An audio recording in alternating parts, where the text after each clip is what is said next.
আপনার চেনা জানা এমন কেউ কি আছে? যারা অনেক সুন্দর কথা বলে, ভালো কথা বলে, আদর্শের কথা বলে, কিন্তু আপনি তাদের কথা বিশ্বাসই করেন না? আমাদের সবার জীবনেই কেউ না কেউ এমন আছে কিংবা আমাদের চারপাশে এমন কিছু মানুষ আছে, যারা যত সুন্দর কথাই বলুক না কেন, মুখে আদর্শের কথাই বলুক না কেন, আমি আপনি মনে প্রাণে সেটা বিশ্বাস করি না। যাই বলবে আমরা ধরেই নিব সে ওই কাজটি করবে না। তার সেই কথার প্রতি আমরা আস্থা রাখি না। কেন এমনটি হয় জানেন? কারণ ওই লোকদেরকে আমরা দেখেছি যে তারা কথা এবং কাজে কখনোই মিল রাখে না। মানে সে যেটা বলে সেটা সে কখনোই মানে না। অন্যকে বলে সত্য কথা বলতে কিন্তু নিজেই সত্য কথা বলে না। অন্যকে বলে যে ঘুষ খাওয়া যাবে না কিন্তু নিজেই ঘুষ খায়। অন্যকে বলে যে দুর্নীতি করা যাবে না, নিজেই দুর্নীতি করে। মানে নিজের মধ্যে যে গুণটি নেই সেটি অন্যকে করার জন্য বলে।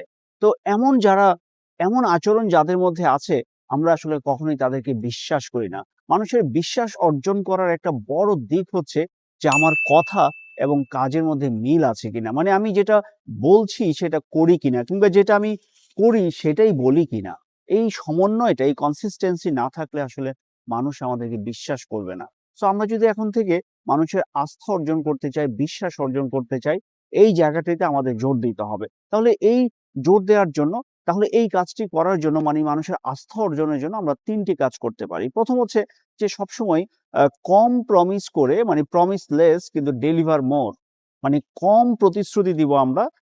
সো হয় আমি সেটাকে এক্সিড করতে পারি। মানে মানুষকে আমি কম বলে যদি বেশি ডেলিভার করতে পারি তাহলে মানুষ আমার প্রতি আস্তে, আস্তে আস্থাবান হবে। আরেকটি দিক আমাকে করতে হবে যে সেলফ রেসপনসিবিলিটি এনশিওর করতে হবে। মানে আমি যখন কাউকে কিছু বলবো বা সেটার নিজের সেটা দায়বদ্ধতা অনুভব করতে হবে যে না আমি যেহেতু বলেছি আমাকে করতেই হবে। তাহলে আমি যদি কম প্রমিস করি এবং বেশি ডেলিভারি করি, নিজের প্রতি যদি দায়বদ্ধ থাকি তাহলে আস্তে, আস্তে কথা এবং কাজের মিলটা আমরা বাড়াতে পারবো। তো আর কথা এবং কাজের মিল যদি বাড়াতে পারি, তাহলে মানুষের আস্থাও অর্জন করতে পারবো। সবার জন্য শুভকামনা।